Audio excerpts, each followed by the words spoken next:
Hello my dear friends. तो आज हम बात करेंगे क्लास 10th ज्योग्राफी का चैप्टर नंबर 1 जिसका नेम है रिसोर्सेज एंड डेवलपमेंट।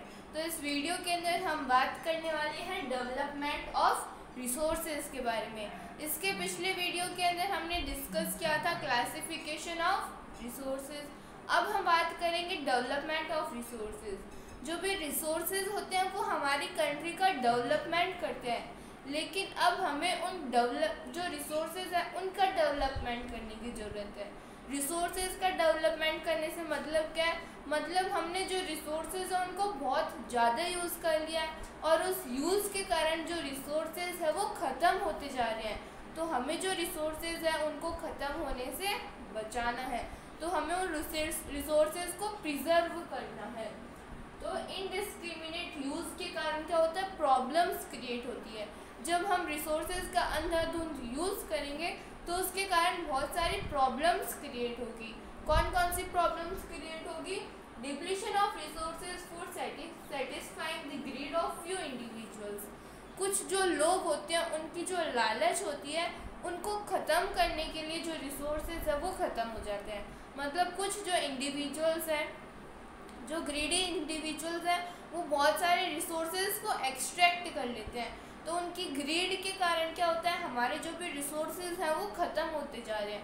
वो बहुत सारे रिसोर्सेज को यूज़ कर लेते हैं, उनको बहुत सारे रिसोर्सेज को एक्सट्रैक्ट कर लेते हैं, जिसके कारण जो रिसोर्सेज हैं वो डिप्लीट होते जा रहे हैं। तो depletion of resources for satisfying the greed of few individuals, accumulation of resources in few hands which in turn divided the society into two segments, that means have and have not. तो accumulation of resources in few hands मतलब जो resources है वो कुछ ही लोगों के पास में है। जैसे जो greedy individuals है सिर्फ और सिर्फ उन्हीं के पास में resources है, क्योंकि उन्होंने resources को बहुत ज़्यादा extract किया है अपनी greed को fulfill करने के लिए। लेकिन हमें पता है greed कभी fulfill नहीं होती है। तो जो भी हमारे रिसोर्सेज हैं वो कुछ ही लोगों के पास में है, जिसके कारण क्या होता है? जो हमारी सोसाइटी है वो टू सेगमेंट्स के अंदर डिवाइड हो जाती है। जो रिसोर्सेज है वो सिर्फ और सिर्फ कुछ ही लोगों के पास में है, जिसकी वजह से क्या होगा? हमारी जो सोसाइटी है वो टू कैटेगरीज के अंदर डिवाइड हो जाएगी, that is haves and have nots. Haves और हैव नॉट्स के अंदर मतलब कुछ पीपल ऐसे होंगे जिनके पास में रिसोर्सेज होंगे और कुछ पीपल ऐसे होंगे जिनके पास में रिसोर्सेज नहीं होंगे। तो क्या होता है? जब रिसोर्सेज कुछ ही लोगों के पास में होंगे तो हमारी जो सोसाइटी है वो टू कैटेगरीज के अंदर डिवाइड हो जाएगी, हैव्स एंड हैव नॉट्स। कुछ लोगों के पास में रिसोर्सेज होंगे और कुछ लोगों के पास में रिसोर्सेज नहीं होंगे। तो रिच और पुअर के अंदर सोसाइटी डिवाइड हो जाएगी। Indiscriminate exploitation of resources has led to global ecological crisis such as global warming, ozone layer depletion। और जब हम इन रिसोर्सेज का इतना ज़्यादा यूज़ करेंगे, जैसे कि जब जो कोल है, जो पेट्रोलियम है, अगर हम उनका इनडिस्क्रिमिनेट अंधाधुंध यूज़ करेंगे तो उसके कारण क्या होगा? ग्लोबल इकोलॉजिकल क्राइसिस होंगे। ग्लोबल इकोलॉजिकल क्राइसिस कौन कौन से? जैसे कि global warming, ozone layer depletion. तो ये सारी जो प्रॉब्लम्स है वो क्रिएट होंगी अगर हम हमारे जो रिसोर्सेज हमारे पास में है उनका हम बहुत ज़्यादा यूज़ करेंगे। फैक्ट्रीज के अंदर यूज़ होगा तो वो क्या होगा? पॉल्यूशन होगा। पेट्रोलियम का यूज़ होगा तो भी पॉल्यूशन होगा। कोल के कारण भी क्या होगा? पॉल्यूशन होगा। तो पॉल्यूशन होगा जिसके कारण हमारे पूरे वर्ल्ड को सफ़र करना पड़ेगा। पॉल्यूशन तो जैसे कि मान लेते हैं कि जो वेस्टर्न कंट्रीज़ है वो बहुत ज़्यादा पॉल्यूशन कर रही है, तो पॉल्यूशन तो वेस्टर्न कंट्रीज़ ने किया, लेकिन उसका जो इम्पैक्ट है वो पूरे वर्ल्ड ने सफ़र किया। Global warming, ozone layer depletion, जो गर्मी है वो बहुत ज़्यादा हो रही है, जो वाटर है वो भी मेल्ट होता जा रहा है। तो ये सारी जो प्रॉब्लम्स है वो हमें देखने को मिलती है जब हम रिसोर्सेज का बहुत ज़्यादा यूज़ करते हैं। कौन कौन सी? जो भी कुछ पीपल्स हैं उनकी ग्रीड को सेटिस्फाई करने के लिए वो रिसोर्सेज को बहुत ज़्यादा एक्सट्रैक्ट करते हैं, और जब वो रिसोर्सेज को बहुत ज़्यादा एक्सट्रैक्ट करेंगे तो हमारी जो सोसाइटी है वो टू सेगमेंट्स के अंदर डिवाइडेड हो जाएगी, हैव्स एंड हैव नॉट्स के कारण। और हम जब इतना इनडिस्क्रिमिनेट यूज़ करेंगे रिसोर्सेज का तो उसके कारण बहुत सारे ग्लोबल इकोलॉजिकल क्राइसिस को मिलेगी, जैसे कि जो ग्लोबल वार्मिंग है और जो ओजोन लेयर डिप्लीशन है। अब हम आगे बात करेंगे। तो अब क्या है, an equitable distribution of resources has become essential for sustained quality of life and global peace. जो रिसोर्सेज है उनका जो इक्विटेबल डिस्ट्रीब्यूशन है उससे क्या होता है, हमारी जो लाइफ है, जो लाइफ की क्वालिटी है वो इजीली सस्टेन कर पाती है, मतलब हमारी जो लाइफ है वो इजीली सस्टेन कर पाएगी। लेकिन उसी के साथ साथ में जो ग्लोबल पीस है उसको मेंटेन करना भी बहुत ज़रूरी है। लेकिन अगर हम ज़्यादा रिसोर्सेज का यूज़ करेंगे तो हमारी जो भी नीड्स है वो तो फुलफ़िल हो जाएगी, लेकिन जो इतना ज़्यादा पॉल्यूशन होगा, जो इतनी ज़्यादा ग्लोबल वार्मिंग होगी, उसका क्या है, प्रॉब्लम्स तो है। मतलब जब हम इतना ज़्यादा यूज़ करेंगे तो रिसोर्सेज जो है वो भी डिप्लीट होते जाएंगे, जो पॉल्यूशन है वो भी इंक्रीज़ होता जाएगा। तो हमें रिसोर्सेज का इस तरह से यूज़ करना है कि वो हमारी जो भी लाइफ है, हमारी लाइफ को सस्टेन करने के लिए जो भी हमारी रिक्वायरमेंट है उसको फुलफ़िल करें और जो ग्लोबल पीस है उसको भी वो मेंटेन करके रखे। लेकिन जब हम इतना ज़्यादा यूज़ करेंगे तो जो ग्लोबल पीस है वो तो मेंटेन नहीं हो पाएगी। ग्लोबल वार्मिंग, ये सारी जो सिचुएशन है ये फॉर्म होने लगेगी, तो क्या होगा, प्रॉब्लम्स होगी। तो उन प्रॉब्लम्स के लिए ग्लोबल पीस को मेंटेन करने के लिए जो सस्टेनेबल डेवलपमेंट है वो जो टर्म है इसका यूज़ किया जाने लगा। लोग सोचने लगे कि हाँ ये जो भी बोल रहा है ये सही बोल रहा है। तो सस्टेनेबल डेवलपमेंट का मतलब क्या होता है, sustainable economic development means development should take place without damaging the environment and development in the present should not compromise with the needs of the future generation. मतलब क्या है, मतलब डेवलपमेंट इस तरह से होना चाहिए कि जो हमारी प्रेजेंट नीड्स है उनको तो फुलफ़िल करे और जो फ्यूचर जनरेशन है उसके लिए भी वो प्रिजर्व करके रखे।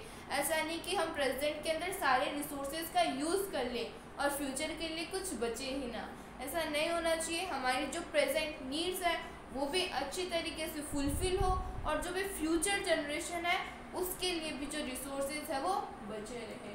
तो sustainable economic development means development should take place without damaging the environment. और ये भी बहुत ज़रूरी है कि हमारा जो इन्वायरमेंट है वो डैमेज ना हो, ज़्यादा पॉल्यूशन ना कॉज करे वो। तो हमारे इन्वायरमेंट को भी डैमेज नहीं होना चाहिए और development is in the present should not compromise with the needs of the future generation. जो प्रेजेंट हमारी नीड्स है वो उसको फुलफ़िल करें और फ्यूचर के लिए भी वो बचा रहे। तो सस्टेनेबल डेवलपमेंट का हमने मतलब समझा। तो जब सस्टेनेबल डेवलपमेंट ये सारी टर्म्स आने लगी तो एक जो रियो डी जनेरियो है वहाँ पे एक मीटिंग होती है और लोग ये डिसाइड करते हैं कि अब हम हमारे रिसोर्सेज का किस तरीके से यूज़ करेंगे। लोग तो जो यूज़ है वो तो लोग तो बातें घर पे भी कर रहे थे कि हाँ बहुत सारे रिसोर्सेज जो है वो ख़त्म हो रहे हैं, पॉल्यूशन हो रहे हैं, तो हमें उनको कम करना होगा, पॉल्यूशन को कम करना होगा, रिसोर्सेज का यूज़ जो है वो थोड़ा भी कम करना होगा। लेकिन अगर हम पूरे वर्ल्ड वाइड बात करें तो जो पूरे वर्ल्ड के अंदर जो भी रिसोर्सेज हैं उनके डिप्लीशन को लेकर बात उठी तो वो है री डी जेनेरियो। तो री डी जेनेरियो क्या है उसके बारे में अब हम डिस्कस करेंगे। तो जो रियो डी जेनेरियो है जिसका दूसरा नाम अर्थ समिट भी है, ये जो मीटिंग है वो कहाँ पे हुई थी, ब्राज़ील के अंदर हुई थी 1992 के अंदर। तो रियो डी जेनेरियो का दूसरा नाम अर्थ समिट है और ये एक मीटिंग हुई थी ब्राज़ील के अंदर 1992 के अंदर। और इसके अंदर हुआ क्या था, a summit where more than 100 heads of states meet in Rio de Janeiro. The summit was convened for addressing urgent problems of environmental protection and socio-economic development at the global level। तो जब भी उन्होंने address किया urgent problems of environmental protection कि हमारे environment जो है उसके अंदर बहुत सारी जो पॉल्यूशन है ये सारी चीज़ें हो रही है, तो उन्होंने इसके ऊपर एड्रेस किया कि देखो हमारे जब हम रिसोर्सेज का इतना ज़्यादा यूज़ करें तो हमारे इन्वायरमेंट को कितना ज़्यादा नुकसान हो रहा है।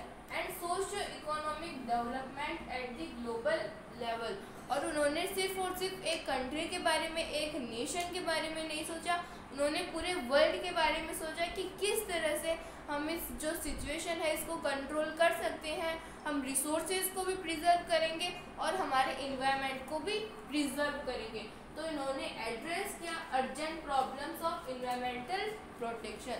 जो इन्वायरमेंट है उसकी प्रॉब्लम्स के ऊपर उन्होंने एड्रेस किया। And socio economic development at the global level, और सोशल इकोनॉमिक डेवलपमेंट पूरे वर्ल्ड के बारे में सोचा उन्होंने। The Rio convention endorse the global forest principle and adopted agenda 21, और एजेंडा 21 जो है इसको एडॉप्ट किया गया था रियो डी जेनेरियो की मीटिंग के बाद में। एजेंडा 21 जो है इसको हम बोल सकते हैं कि ये एक सार है किसका, रियो डी जेनेरियो की मीटिंग का, ये आउटकम निकल के आया। एंड ग्लोबल फॉरेस्ट प्रिंसिपल्स, और जो फॉरेस्ट के जो प्रिंसिपल्स थे उनको एडॉप्ट किया गया कि आने वाली 21st सेंचुरी के अंदर हम किस किस तरह से चीज़ों को चलाएंगे, हमारे फॉरेस्ट किस किस तरीके से चलेंगे, या फिर हम रिसोर्सेज का किस किस तरीके से यूटिलाइज करेंगे। तो ये उसका आउटकम निकल के आया। एक तो जो एजेंडा 21 है ये बहुत इंपॉर्टेंट है, जिसके बारे में अब हम डिस्कस करेंगे। और जो ग्लोबल फॉरेस्ट प्रिंसिपल्स है इनके ऊपर भी एंडोर्स किया गया, मतलब सबका समर्थन दिया गया कि हाँ जो ग्लोबल फॉरेस्ट प्रिंसिपल्स हैं इनको एडॉप्ट किया जाना चाहिए। अब हम बात करेंगे एजेंडा 21 के बारे में। तो अब हम बात करेंगे एजेंडा 21 के बारे में।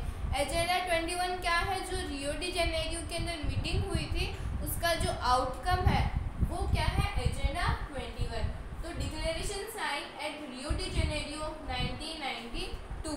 तो 1992 के अंदर रियो डी जेनेरियो जो कि ब्राज़ील के अंदर है वहाँ पे एक डिक्लेरेशन साइन होता है, और ये जो रियो डी जेनेरियो की मीटिंग है ये करवाता कौन है, यूनाइटेड नेशन।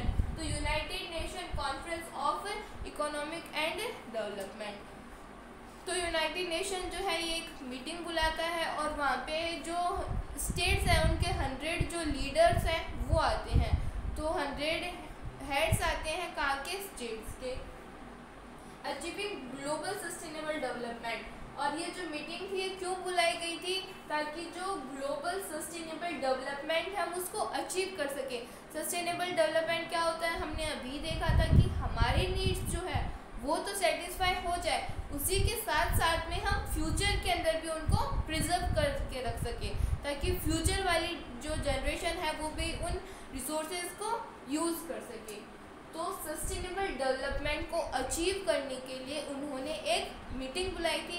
ये मीटिंग बुलाई गई थी यूनाइटेड नेशन के द्वारा, और ये जो यूनाइटेड नेशन के द्वारा मीटिंग बुलाई गई थी इसके अंदर एक डिक्लेरेशन साइन होता है। अब combat environmental damages, poverty and diseases, इसके अंदर क्या किया गया, ये जो इन्वायरमेंटल डैमेज हो रहे हैं, हमारे इन्वायरमेंट को इतना ज़्यादा नुकसान हो रहा है, इसको कॉम्बैट करने के लिए एक मीटिंग बुलाई गई। तो इन्वायरमेंटल जो डैमेज है उसको भी कॉम्बैट करना है, हमें पॉवर्टी को भी कम करना है, और हमें जो डिजीजेस फैल रही हैं उनको भी कम करना है। तो वहाँ पे सिर्फ इन्वायरमेंट के बारे में ही नहीं सोचा गया, वहाँ पे लोगों के बारे में सोचा गया है कि जो लोगों की पॉवर्टी है वो भी कम हो, जो डिजीज़ हैं वो भी कम हो, और हमारे जो इन्वायरमेंटल डैमेज है उसके साथ में भी हम कॉम्बैट कर सकें। और local government should draw it's local agendas. अब ऐसा नहीं है कि रियो डी जेनेरियो के अंदर जो मीटिंग हुई थी इसके अंदर बोल दिया कि सारी जो कंट्रीज़ हैं वो अपने अपने देश को संभाल लें कि किस तरह से उन्हें चीज़ें चलानी है। वहाँ पे ऐसा नहीं हुआ था, वहाँ पे जो भी लोकल गवर्नमेंट्स थी उनको बोला गया था कि आप अपने हिसाब से चीज़ें करें, आप अपने हिसाब से पॉवर्टी को कम करें, अपने हिसाब से जो डिजीजेज हैं उनको कम करें। तो वहाँ पे एक जो सेंट्रल गवर्नमेंट है उसको नहीं बोला था, वहाँ पे लोकल गवर्नमेंट को बोला था कि आप सब कुछ अपने अकॉर्डिंग करें। Global cooperation on common interest के बारे में सोचा गया, जैसे कि जो सेफ इन्वायरमेंट है वो ऐसा नहीं है कि इंडिया का इंसान ही ये चाहेगा कि हमारा इन्वायरमेंट सेफ हो, पॉल्यूशन फ्री हो, वो ब्रिटेन का हो, चाहे वो यूनाइटेड स्टेट्स ऑफ अमेरिका का हो, चाहे वो जापान का हो, सभी जो पीपल्स हैं वो ये चाहेंगे कि हमारा जो इन्वायरमेंट हो वो क्लीन हो। तो कॉमन इंटरेस्ट के जो सब्जेक्ट्स हैं उनके बारे में सोचा गया। म्यूचुअल नीड्स, जो हमारे जो भी म्यूचुअल नीड्स है उनके बारे में सोचा गया है एंड शेयर रिस्पॉन्सिबिलिटीज़। और ये बोला गया है कि पॉल्यूशन को कम करना, हमारे इन्वायरमेंट को प्रोटेक्ट करना, उसको डैमेज होने से बचाना, ये सिर्फ और सिर्फ किसी एक कंट्री की रिस्पॉन्सिबिलिटी नहीं है। हमें ये पूरे वर्ल्ड को, जितने भी लोग हैं, जितने भी कंट्रीज़ हैं, हमें एक साथ में करना होगा। ये हमारी एक शेयर्ड रिस्पॉन्सिबिलिटी है, ये किसी एक कंट्री की नहीं है। जिस तरह से सभी कंट्रीज़ ने मिलके पॉल्यूशन किया है, उसी तरीके से सभी कंट्रीज़ मिलके इस पॉल्यूशन को कम भी करेंगी। तो ग्लोबल कोऑपरेशन, कॉमन इंटरेस्ट के बारे में सोचा गया, म्यूचुअल नीड्स के बारे में सोचा गया और बोला गया कि ये हमारी शेयर रिस्पॉन्सिबिलिटी है, किसी एक कंट्री की रिस्पॉन्सिबिलिटी नहीं है, सभी की रिस्पॉन्सिबिलिटी है, सभी को एक साथ में इसको कम करना पड़ेगा। और combat environmental damage, poverty, disease, इन सबको कम करने के बारे में भी सोचा गया। और ग्लोबल सस्टेनेबल डेवलपमेंट को अचीव करने के लिए एक मीटिंग बुलाई गई थी ब्राज़ील के अंदर। ये मीटिंग बुलाते हैं यूनाइटेड नेशन डिक्लेरेशन, वहाँ पे एक साइन हुआ था। तो ये कंप्लीट हो गया हमारा एजेंडा 21। तो इस वीडियो के अंदर पहले हमने देखा कि जो रिसोर्सेज है, जब हम उनका इनडिस्क्रिमिनेट यूज़ करेंगे तो कौन कौन सी प्रॉब्लम्स होगी। तो बहुत सारी प्रॉब्लम्स हुई। फिर हमने देखा कि क्या इन प्रॉब्लम्स के लिए कुछ किया नहीं गया, तो हमने देखा कि किया गया। वहाँ पे रियो डी जेनेरियो के अंदर एक मीटिंग होती है और उसका आउटकम निकल के आता है एजेंडा 21। अब इसके नेक्स्ट वीडियो के अंदर हम बात करने हैं रिसोर्सेज प्लानिंग के बारे में कि रिसोर्सेज प्लानिंग कैसे होती है। ये तो हमने देख लिया कि हाँ, बहुत ज़्यादा पॉल्यूशन हो रहा है, हमारे इन्वायरमेंट को डैमेज हो रहा है, तो हमें ये सारी चीज़ें करनी चाहिए। लेकिन ये सब कुछ किया कैसे गया, पूरे वर्ल्ड के अंदर कैसे किया गया, हमारी कंट्री इंडिया के अंदर कैसे किया गया। If anybody have any type of doubt, any type of query, then please ask me